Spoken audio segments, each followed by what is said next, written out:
Why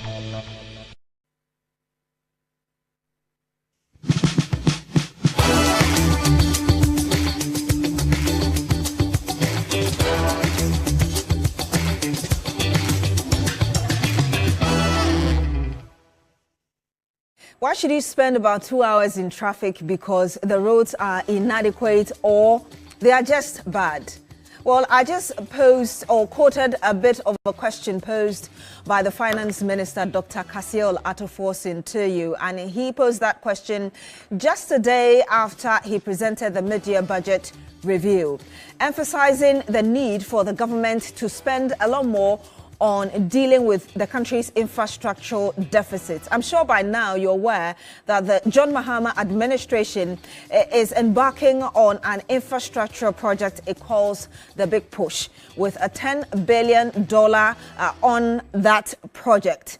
Hello, good evening and welcome to Agenda. My name is Beatrice Edu, and tonight we want to look at whether or not this Big Push agenda is going to deal with the daily frustrations of many Ghanaians because the roads are bad or not good enough, or is it going to be a 9-day wonder, or perhaps like what we saw with other government initiatives that a number of people feel did not meet the needs of Ghanaians? I do have on the panel with me Engineer Dr. Patrick Bekoe. He's Vice President of the Ghana Institution of Engineering. Good evening to you, sir. Thank you for joining us. Thank you. Good evening. I have on my right-hand side Nana Yao Sapon. He's aide to Alan Tremantin with Movement for Change. Good evening to you, sir. Thank you very much for joining us as well. Beatrice. I do have a video call with us, Professor Peter Korte. He's an economist and immediate past director of the Institute of Statistical, Social and Economic Research.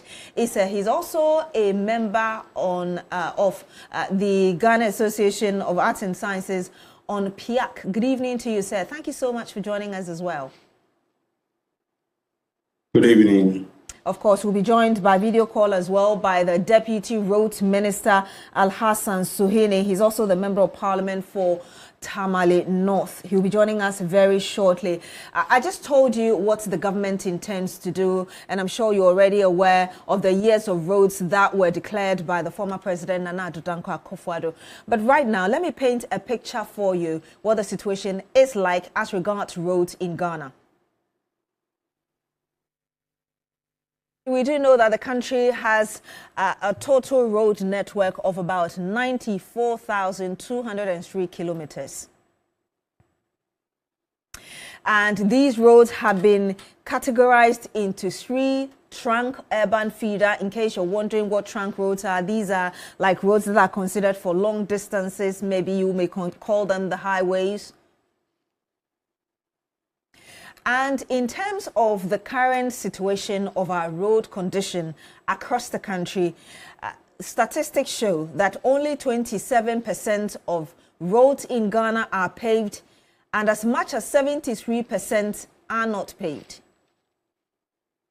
In terms of the quality of the roads that you ply on, 44% is considered good, 34% considered fair, and 22% considered poor. And like I just told you, the Mahama administration intends to construct a number of roads under the Big Push agenda. These roads, some of them are new, others we are told will be completion of some road projects that were started by the SWAL Nana Addo Dankwa Akufo-Addo administration. There will be major bridges and interchange projects as well. I'll just read just a few to you. Construction of a new bridge on the Oti River at Dambai, construction of Swami interchange and local roads. And I'm sure you understand and remember that a number of people in the Shanti region have complained about the Swami project in Cape Coast of Fankor, which is currently being done. And you recently saw some protests on it, as well as Adenta and many more. You find them on shrinews.com. Remember that we're also streaming live on Shri FM 92.7. Send us your comments. We'll read them back to you. Of course, as well as the situation of roads where you are or you frequent. And I want to come to you, Professor Peter Korte. And there's a Chinese statement which was repeated by the finance minister just some weeks ago that if you want to be wealthy, build roads first. How do you assess the government's initiative of big push under which some roads, like I just said, are expected to be constructed and revamped? Thank you very much. Good evening to you and good evening to your discerning viewers. It's such a great topic that we are looking at today. But then let me briefly set the context. This big push idea or concept started in the 1940s, where the idea is basically you can't do incremental interventions or investment. There has to be a big push so that there will be complementarities. So investment in multiple areas, multiple sectors that will provide backward and forward linkages.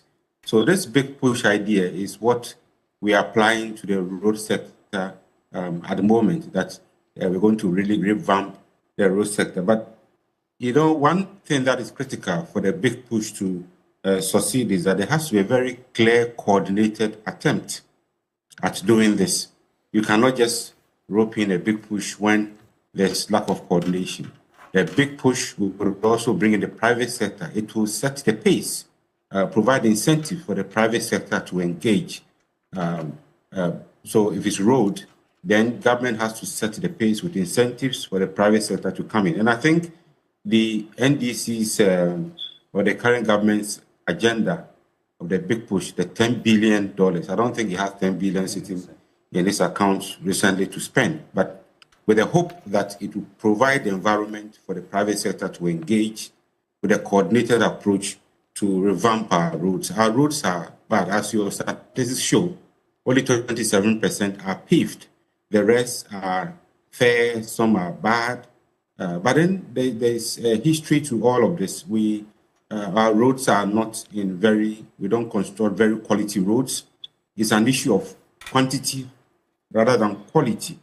So as we get on with the discussion, I think we have to also look at this issue of quantity versus quality. But other countries have tried this big push approach, Taiwan, Korea, and they've made some good strides with a big push approach. So for me, I support the idea of the big push. We need better roads. We need roads that will link our food production areas. We need better roads that will connect all the regions, districts, towns, and villages, so that this massive rural urban migration can be curtailed. So we certainly need better roads. But the question is, where do we find the money? The funding is the issue. Thank you. The funding is the issue, and we'll go into it as well. I'm coming to you, sir, engineer. You're a technical person, and in this field of construction, I'm just wondering how you equally assess this, comparing the initiative with what the previous administration tried to do. And I'm sure you heard the comments of Professor Peter Korte. There are two major points he made: the need for us to have that coordinated effort involving private sector with some sort of motivation, as it were, and also we're not constructing quality roads. All right. Thank you very much, and good evening to fellow panel members and my minister, the Deputy Minister of Roads and Highway. Let me start by saying that the Ghana Institution of Engineering, which I represent, is also very concerned about the state of our roads, and what the government has brought up is very welcoming. So there are two things: the quality of roads, and how do we ensure that the roads that we construct meet the right quality. And that is where we need right and proper planning, and also the right professionals to do roads for us. Now we've heard a lot from the government and the Minister of Roads and Highway on their plans. From what we have studied so far, I think the strategy of the government is in the right direction. Almost all the roads we've seen in the phase one are actually connecting cities, and we believe that if we do it well and we do it rightly, we will be able to reach the destination that we want to. But The question is, how do we ensure that we get the right or the quality roads for our country? Yes, you rightly said the previous government started something.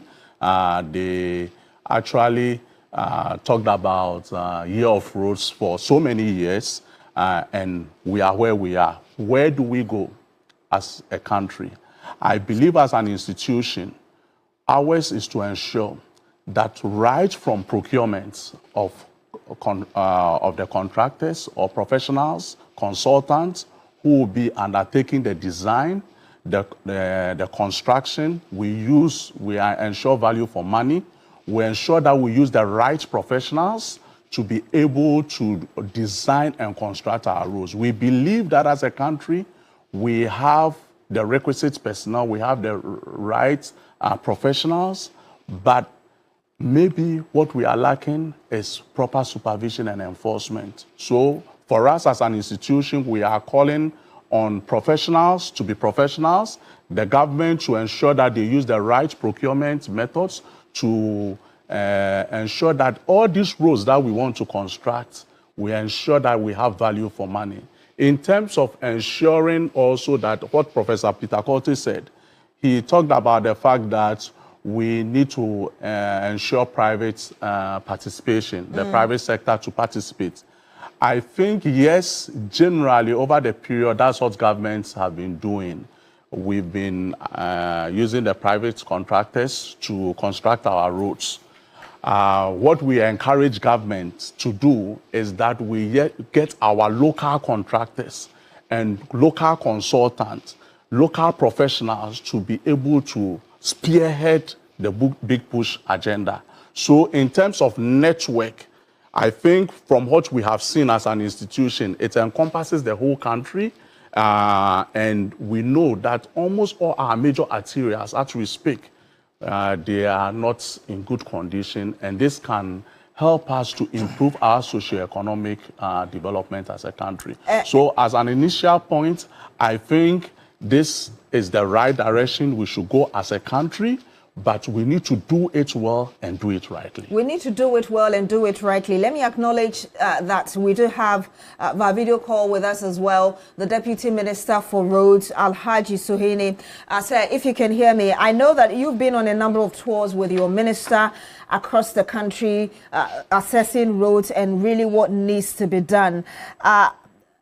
Earlier, we heard the Finance Minister, again, a day after the media budget presentation, talking about the government considering 32 roads under the big push. And you, about 3 weeks earlier, you also granted an interview somewhere where you said that about 50 road projects were being considered. Can you bring clarity to us on really what the numbers are looking like? Well, thank you very much, Beatrice. Let me say good evening to you, your viewers, and my colleagues on the set. There's really no confusion. You know that even if we had 100 roads listed, it will still not be enough to connect the country the way we all wish it to be connected, so that we can drive the maximum benefits from road transportation. Yes, a number of roads were considered at the planning stage, and there was a consideration that the first budget could take about 50 of these roads, but upon consideration and due regard to other competitive, other equally important, expectations of government, it was decided that the first batch be reduced to about 30 roads. But even the 30, if you look at the lots, they are more than 30 lots. So they are really broken down into different lots, which is almost about 50 lots. But yes, the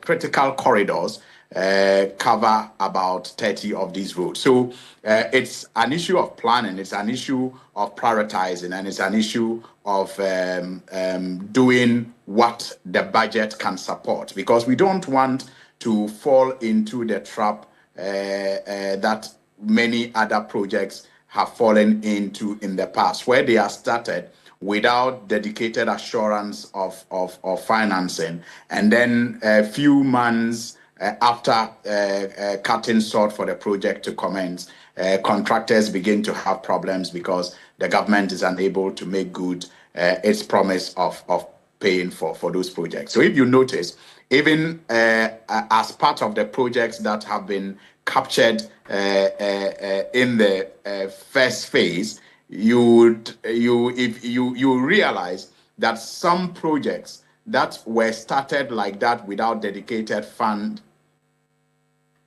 source of captured under the bill we can be assured of a dedicated funding source to help the contractors to finish these projects, because we consider them critical, and it is important that give you ones that are equally critical, we help to finish these ones that we have inherited, such as the Kaswa Winneba Road, the Ofankor Sawam, and many of such other roads. So the difference in the numbers, 50, 30, can be explained either by the breakdown of the lots of the 30, or also by the decision to face the implementation of the Big Push project. So you consider, and you've mentioned about 3 roads that you consider a priority. The Insawam road that you just mentioned has been on the spotlight in the last few days. People asking why the contractor No, Beatrice. I haven't mentioned 3 roads that I consider. No, I just said you've just mentioned some, and I just said about 3. I'm not saying that you limited them to just 3.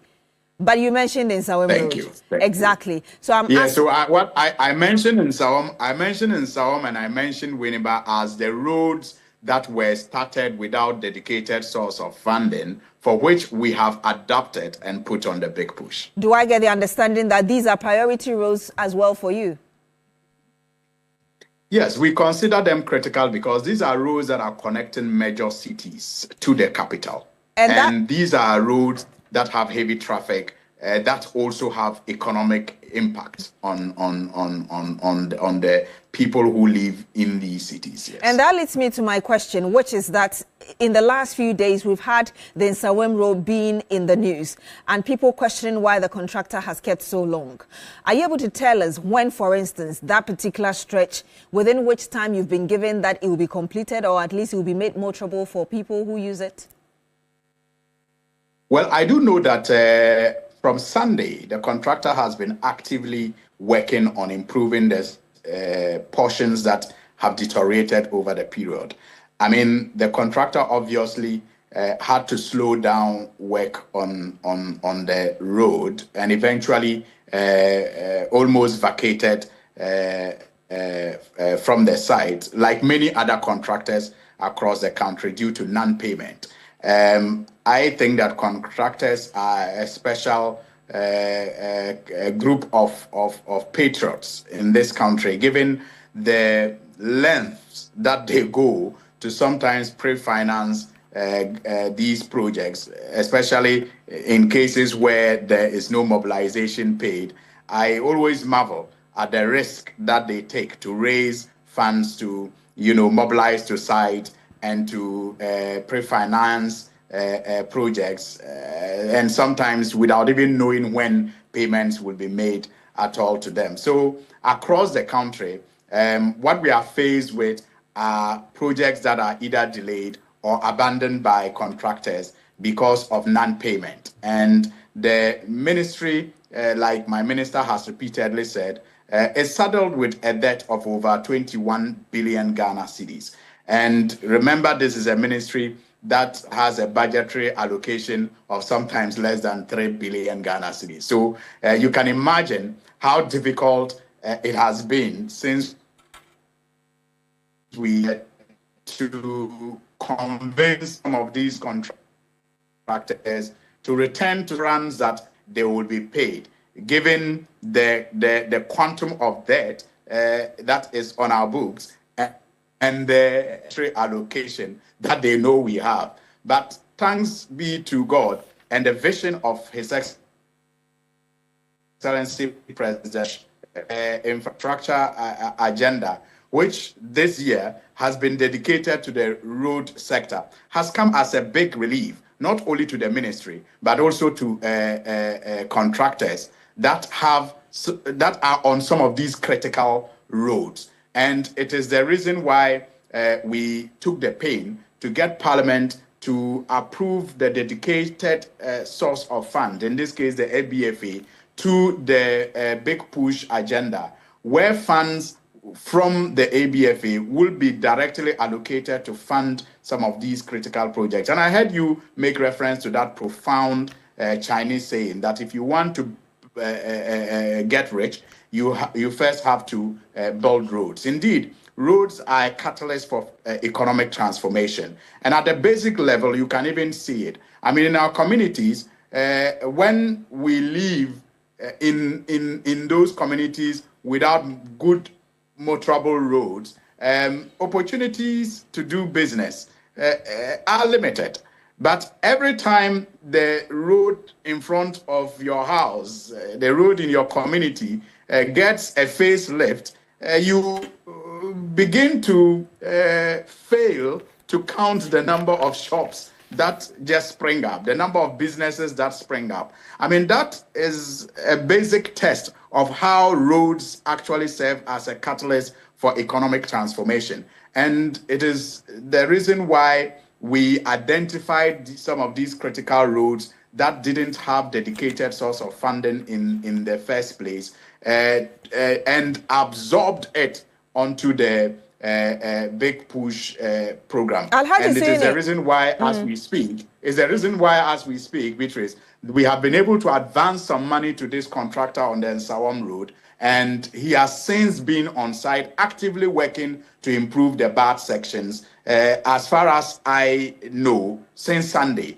he's been actively working on the portions that people have complained about in the past. And I'm sure within no time he will improve it, yes. Has he given you any assurance as regards the time the entire stretch perhaps will be made motorable for them? That's the question I asked earlier.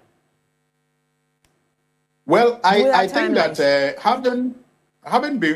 contract has a timeline. The contract was initially supposed to have been handed over somewhere July 2024.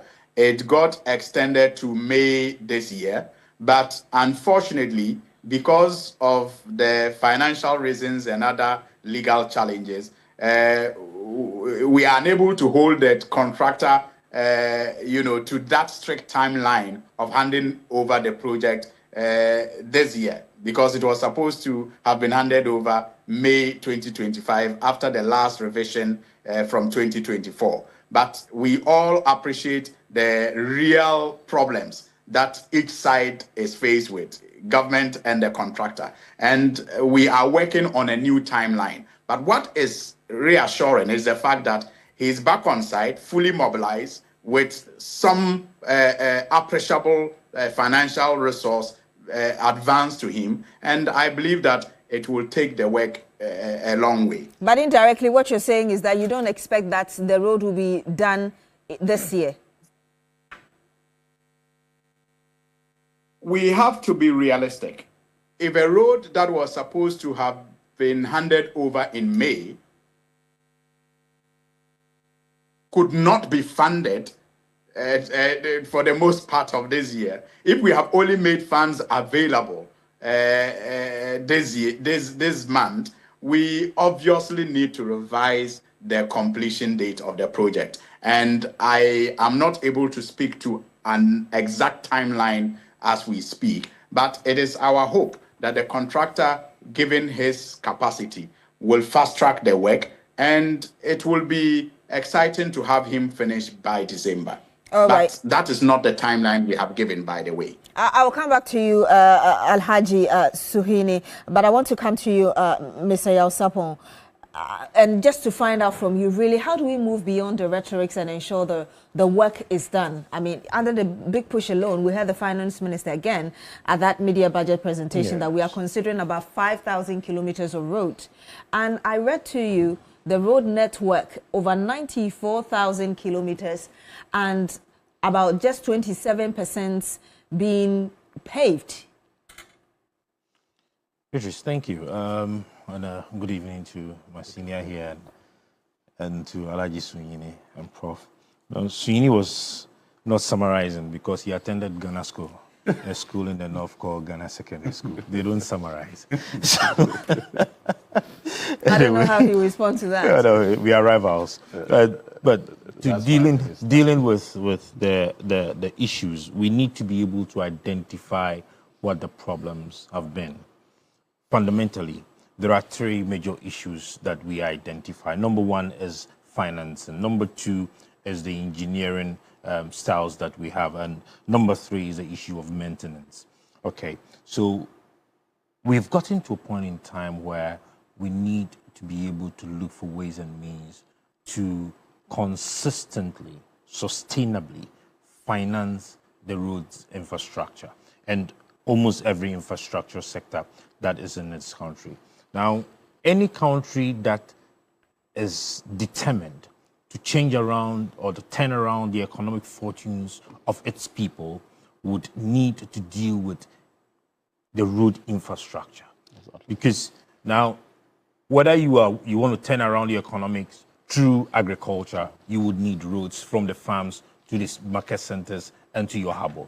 If you want to turn around your economic fortunes through industry, that even makes it worse, like what we want to do now. It means that you will need to deal with the roads from your farms that actually contains about 70 to 80% of the raw raw materials and resources that you need to feed your industries. You need to be able to deal with the roads that goes to your industry and the roads from your industry to the market and to the harbor. So that is very fundamental. And how do we go about this? I think it's always been borrowing and borrowing and borrowing. But if you did have a comprehensive read through the Great Transformational Plan, we had suggested three fundamentals. And I think that Ghana Engineering Institute of Engineers, we presented a copy to you. Yes. During before the elections, when you brought up together all the political parties, and we made a very comprehensive submission at your end. We said that, number one, we could liaise with the Bank of Ghana to raise bonds. All right, we liaise with Bank of Ghana to issue infrastructure bonds with attractive yields. All right, and this is going to help finance the infrastructure projects. But we already heard the president say that we'll get a lot of our monies coming from petroleum sector. Oh, yes. But, I mean, at the end of the day, how do we go about it? It's not going to be for free. If just the petroleum sector alone cannot support it, these are other alternatives we have. We also had suggested that we provide fiscal and non-fiscal incentives to the private sector for them to be able to invest in the roads infrastructure. How are we going to do this? If you go to other jurisdictions, I mean, if you go to the Dubais and you go to the Texases, where all of them, these men have gone to study and they are back in the country, you see a 6-lane, 10-lane road, all right? Then you would have about 2 of them that has a towing system. Yeah. You have about 3 that do not have a towing system. Yeah. If you want to drive and get your destination faster, you would use a tow. Yeah. You would pay, you go. If you want to be in traffic and then drink your tea in your traffic and listen to news, it's for free. But at the end of the day, what happens? You find out that most of the people would want to use the towing roads, part of the roads, and get home faster, get to their businesses faster, because time is money. And we had also suggested that we would have to look at the towing regimes that we even have. Okay, there are most of the roads, especially the busy trunks, the one you call the highways, that we can tow. I mean, if you're using... we have, I mean, unfortunately for us, Ghana's situation is very attractive. Why? Because you have all these trucks from Togo, from Burkina Faso, you would have all these trucks from other Ivory Coast and other places using our roads. And they use them for free. I mean, I know that they will talk about the other monies they pay, but realistically, they use them for free. If you get to a place like Tamale, the roads that were constructed by TSEC, they've lasted for some time, but at the end of the day, you do not see any towing system on that road. We can make some monies from those places. Now, when we talk about the re-engineering, Ghana has grown. And I say this with all apologies to our engineers. We have been in this country, we saw the population grow. And I will tell you that they have not reviewed their drawings. What does that mean? Let's be honest with ourselves. My dear, you have been on the road since your secondary school that you started seeing stuff. Have you seen any re-engineering on our road systems, apart from the interchanges that we've seen in recent times? No, we have not. If you look at the drainage systems that are by the roadsides, the sizes we had those days are still the same sizes we have. So if you're looking at moving forward, then we should look at re-engineering our infrastructure, our road infrastructure.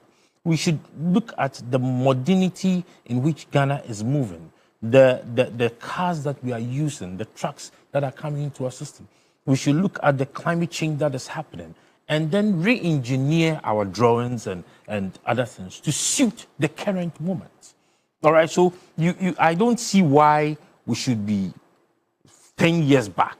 We should still have 2-lane roads in major cities that the traffics are very high. All right, because I know that when you are talking about re-engineering, you'll also be looking into the traffic management systems that we have.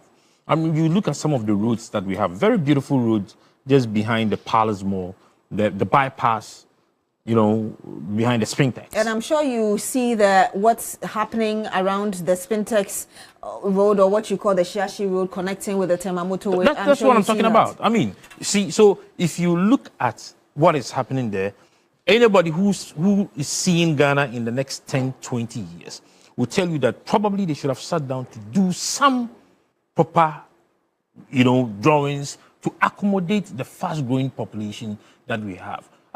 We're even thinking that because it's going to be a modern road, the engineers were going to push for them to have these bus lanes and all of that on the roads. But what happened?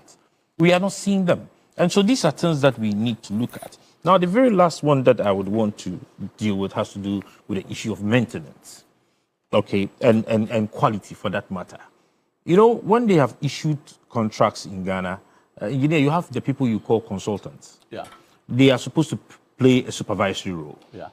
I can hit my chest to say that 90% of them do not do the work they are being paid to do. Because if you look at the quality assurance of our routes, there is nothing to write home about. And yet we would want to blame the politician. I know, today we are sitting here, we are having a discussion. In the next 2 years, we'll be blaming my brother Suhini. Meanwhile, Suhini is leading what I would call the policy direction. The engineer seated here, who is part of a consulting team that is supposed to play a supervisory role, is the one supposed to do the quality assurance work. They are paid to do that. And yet you would find a road that is constructed and in less than 6 months. Okay, I'll give you an example. Teshi, Lekma Road. Just get to that place and you will notice that a road that is freshly constructed, they are still cutting the roads, and I don't know in heaven's name what they are doing on that. They are still cutting the roads, and so let's have a clear cut. And sometimes we want to blame the politicians, but no, the politicians is not supposed to be blamed. We have engineers, they are playing supervisory roles and all of that. They are supposed to do the work. We are calling for a national dialogue on this, so that we would have the engineers who are the technical men, we would have the road users, we would have the politicians who are spearheading the policy direction. Then we would sit as Ghanaians. Then we would dialogue and discuss the matter. They called us. We spent, how many hours did we spend there? Almost 4 to 5 hours having discussions. I'm yet to even get a copy of the report. You're still here on Agenda on TV3. We're talking about whether or not the big push really is the solution to the country's road infrastructural deficit. I do have on the panel with me, of course, via video call, Deputy Roads Minister Alhaji Suhini. I have the man you just watched talk, Nanaya Sapon, who is with the Movement for Change, Professor Peter Quote, who is also with us via video call, and of course, Engineer Dr. Patrick Bekwing, who is Vice President of the Ghana Institution of Engineering engineering. When we come back, we'll look at how to ensure that the monies that are dedicated to fixing roads across the country are used for that purpose, and what to look for in terms of constructing quality roads for the country, and whether there's even a need to change the kind of roads that we have in Ghana. Stay with us.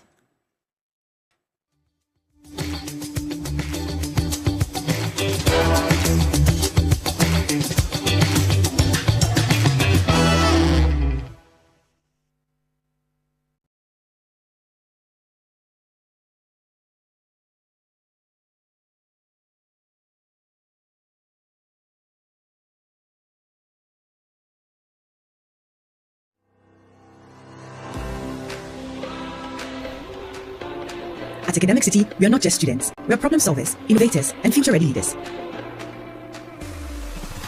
We power the future and create groundbreaking technologies ready to tackle real-world challenges head-on. In a world driven by technology, we shape the digital landscape, transforming challenges into opportunities. At the core of strategic thinking and decision-making, we thrive in the dynamic realm of commerce. We evolve into leaders who not only speak, but stand for what's right, forging narratives and stirring the conscience of the world. Embark on a journey with us, where innovation meets education. Academic City, educating future-ready leaders.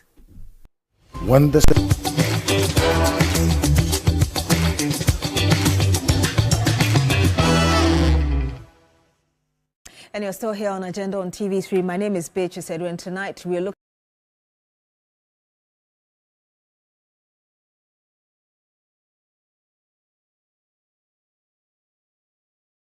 at fixing our bad roads in the country. I want to come to you, Professor Peter Kote, who is Immediate Past Director of ISE and an economist. Prof, if you can hear me, one of the things the Finance Minister, Dr. Kasia Latofosin, talked about was the fact that although Ghana passed the PFM Act 2016, it looks like we haven't respected it, such that we have different institutions going into contract and bringing them to the Finance Ministry to make payment. How do we ensure that under this big push program, where the government says is dedicating about $10 billion into infrastructural deficits, including roads, we're able to manage the resources as we should, so that what needs to be done will be done?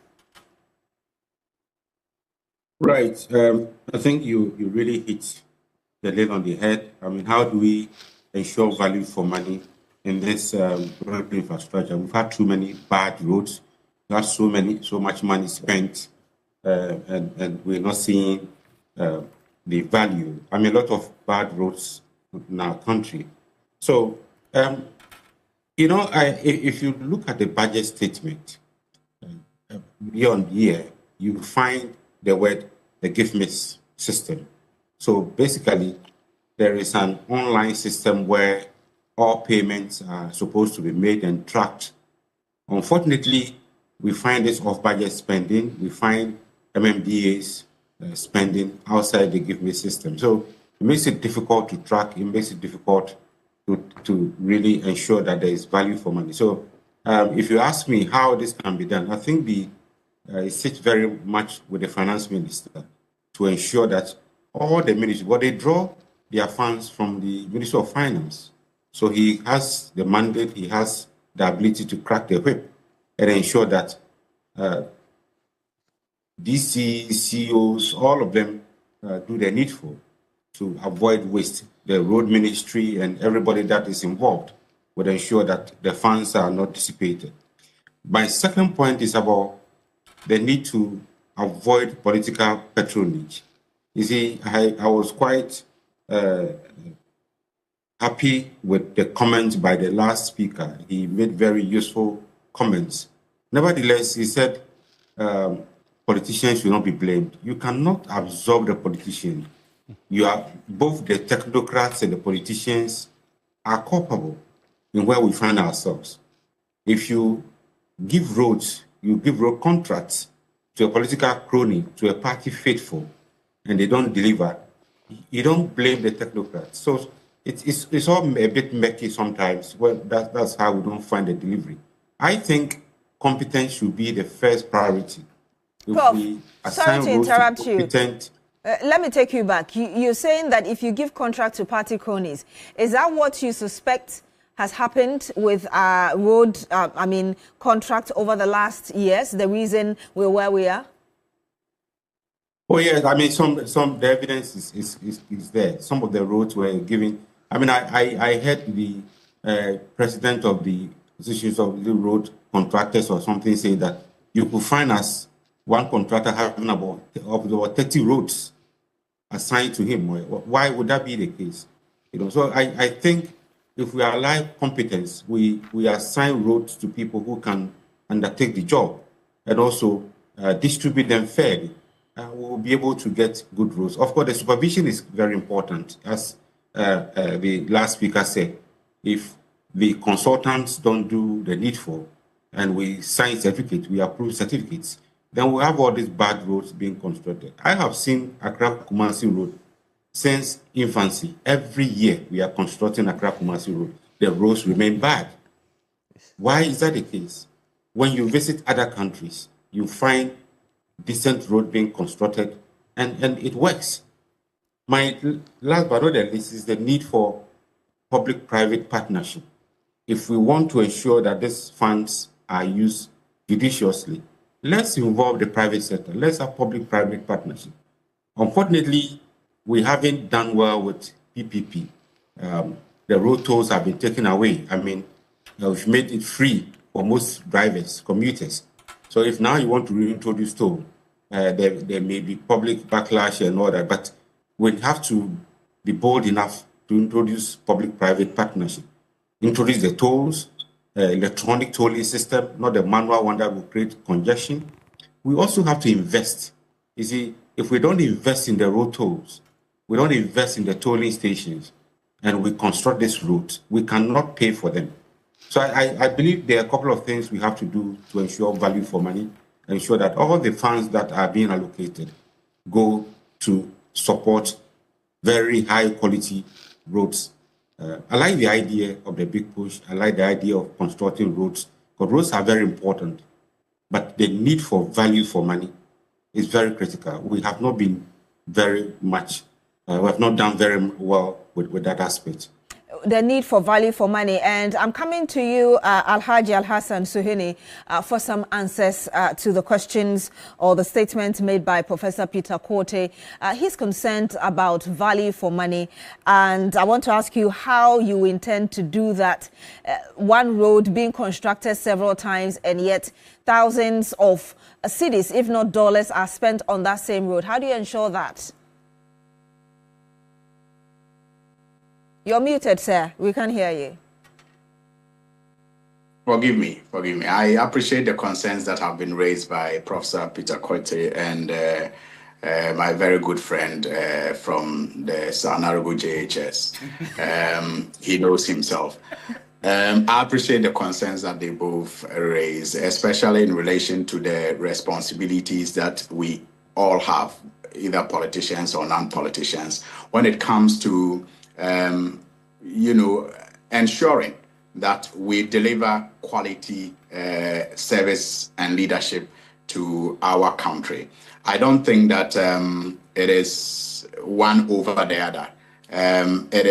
We are equal partners, and we each have the good that we bring on board and the worst impulses that we allow to overtake us sometimes, that we all have to check. I mean, yes, the engineers must play their role professionally, and the politician must also guide through policy the engineers to do what they have been taught to do, or what their knowledge expects them to do. But having said that, when it comes to the quality of roads, we need to understand that sometimes it is not so much about the quality, but it is also, it has something to do with maintenance as well. Because no matter how well a road is done, if it is supposed to last, say, 10, 15 years, it is considered to be so because of the kind of maintenance regime that is, made part of the whole management of that road. So where you take out maintenance, a road that should have lasted 10, 15 years may end up lasting less. And what can even make it worse is if you do not check overloading. And that is why axle points, axle units, axle centers are critical and important. Unfortunately, over the years, these axle stations have become cash cows for political agents and, unfortunately, some technocrats as well. And it has therefore become difficult for it to be used for its intended purpose. That is to ensure that vehicles on our roads do not overload. And Beatrice, is so sad that I have seen videos where neighboring country vehicles actually overload from our ports, drive through our roads to compromise the integrity of the quality of roads that we have done. But when they get to the border of neighboring countries such as Burkina Faso or La Côte d'Ivoire, they actually have empty trucks meeting them on the way to shed off the load into these empty trucks because the neighboring countries do not tolerate overloading. And we are in competition, so to speak, so whose with fault these countries is it? when it comes to the quality of roads. That's why I said that it is about shared responsibilities. Yes, it is the fault of those in charge of the system, but those in charge of the system are made up of politicians and technocrats, and they have put these axle stations in place to do the work of protecting the integrity of our roads. So you take responsibility for the lack of respect on our roads, even by foreigners. I don't understand. You're saying that when they come to Ghana, they do anything, but when they go to neighboring countries, they respect the law, as it were. And I'm asking whether you're taking responsibility for what people, like you said, including yourselves, have not done to ensure people respect our laws. Well, I'm saying that this didn't just start in the last 6 or 7 months since I came to office as deputy minister. I'm saying that it is a shared responsibility, or if you like, irresponsibility, on the part of both politicians and technocrats who have been in this sector all this while. It's still persisting, but it is a problem that myself and my boss have decided to tackle head on. And you realize that unlike before, since we came into office, we have not, asked any of these workers to go and leave the stations for new people to take over. Because like my boss puts it, over the period, it has always been like changing one set of thieves with another set of thieves. We have been engaging stakeholders and thinking through the problem so that we can come to a solution that is long-lasting and that is more impactful. We have come under heavy attack, Beatrice, from even our own party members who think that, we should just ask people at the axle stations to move so that they take over. We have resisted these takeovers, and we have been working with this, with the engineers and the technocrats in the ministry to find a lasting solution. But I'm saying that when it comes to quality of roads, Beatrice, and the duration it should last, it is about maintenance, and it is also about overloading. Let me ask you. I'm telling. Forgive me, sir. I'm trying to tell you what we are doing with the overloading. Then I can tell you also what we are doing with maintenance. We are running out of time, so if you could summarize it for us, sir. No, okay, I'm just saying that you can make the point, but if you could summarize it for us, because we are running out of time, so I can get the final word of the other panel members. I'm sorry about that. So with maintenance, for example, you realize that we have introduced a new road fund bill, which is going to allow the road fund to be properly governed now. The governance structure will improve. And it is also going to introduce an element of equity when it comes to sharing, a sharing formula that will send money to almost every district, like the District Assembly Command Fund operates, to undertake maintenance regularly. And with that in place, improved governance, equity, and improved monitoring and supervision, we are sure that road maintenance will be prioritized at the ministry. With the big push projects, we are also ensuring that we train more of our engineers. So we are paying attention now to our Koforodia Training Center so that our field officers who will supervise these projects will be up to scratch. They will be top notch, and they will ensure that the right things are done for us to get the best from the investment that we want to make as a nation. I'm asking you this, and I'll be grateful if you could answer in 30 seconds, because I need to hear the rest of the panel members. We know that $2 billion have been dedicated for the big push every year. How much of it is going into roads, and how many roads do you anticipate, for instance, could be looked at within the next 12 months? In like 30 seconds, sir. So we are sure that the allocation this year is wholly for roads.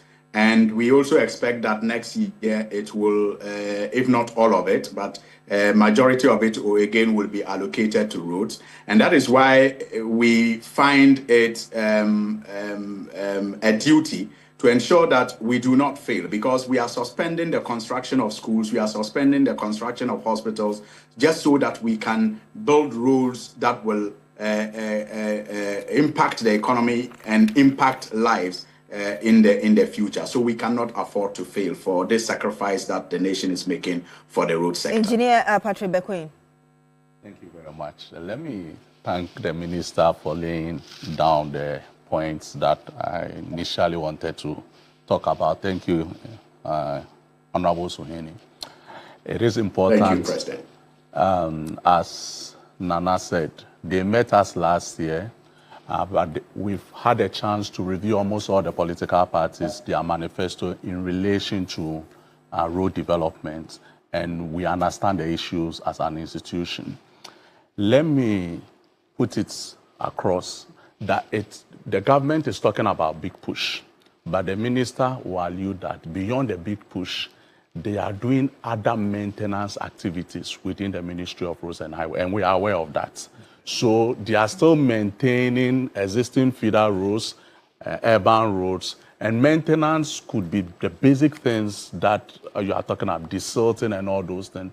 So the big push is not doing all roads, because you were talking about the length of roads, but dealing with critical roads. That's the very first thing. The issues you talked about when you talked about designs, we've updated our design standards. I think there are a lot of things that you may not be aware of that considers even climate change. So design standards have changed. But I think the linkages between design, construction, supervision, and payments, because if you've done a good design, you are even doing construction, and mid-construction, you are not being paid, and you stop, and the rain comes, and the contractor has left side, automatically it affects the quality of your pavement. The Honorable Minister talked about the effect of overloading. So those are enforcement issues that we need to deal with. So I believe that as technocrats and as this thing, for professionals, we need to be professional. And that's why the Engineering Council exists. And the Engineering Council is there to help us as professionals to stay on course. The professionals in the ministry, the professional consultants, and very soon you get professionals that are being punished for doing the wrong thing. I think over the period, what you've seen is that a lot of professionals, you don't see them being punished. But I think this is more of a message also to the government that they need to publish their strategic plan, so that the entire country understands the whole strategic plan, what they are doing within the road sector. Because this year we are saying 30 rows or 40 rows, and people are worried, what is the maintenance strategy? What is the funding strategy? Prof talked about funding, PPP, tolling. Government is doing something about tolling we are aware of. If you could wrap up for us. Okay. We're doing something about tolling, but the funding mechanism are things that we need to look. So I think It's a good start. We are happy with what the government is doing at the moment. It's actually in line with your political party's agenda, and we need to support it, but we need to be cautious, and as professional engineering body, we will monitor whatever the government is doing, and if we have anything that is wrong, we will come back. We'll come back and tell them. So that's what we will say for now, and we look forward that it will succeed so that the socio-economic development of this country we will achieve it. That's the country we want. I'll come to you very shortly, Mr. Sapon. Let me just read about 2 messages from you. Prince Henry from Koforidua says, the Accra to Insawam Road has become a national security threat. The past government has spent money on something else, but I can assure you that NDC government will fix it. He's also saying Suhum to Koforidua Road is very bad. There is Nana Yao, good evening, Beatrice and your panelists. For me, any new major road must be in 4 lanes with 1 predictable 4 bus lanes, looking into the future, and a few more of your messages coming through here. But let me get your final words in like 45 seconds.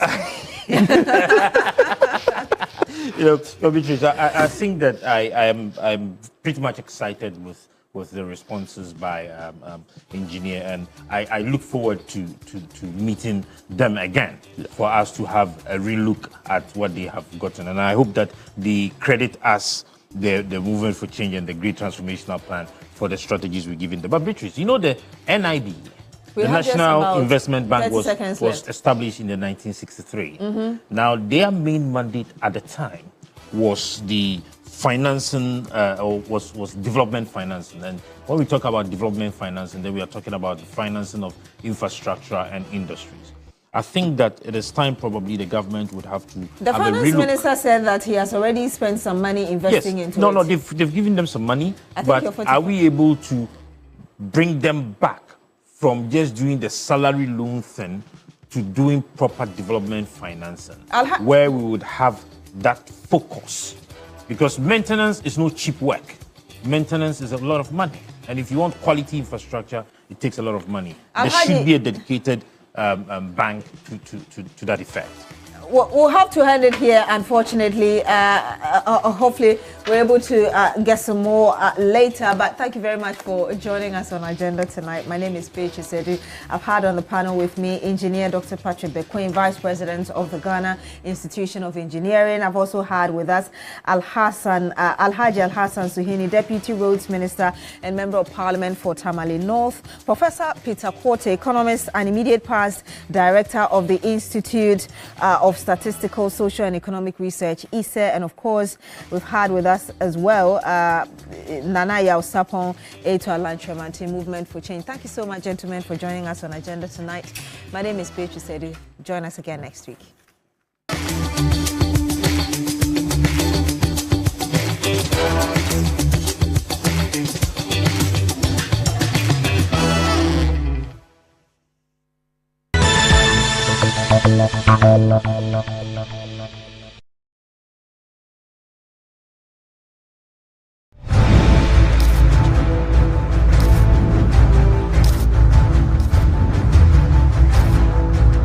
This is Hot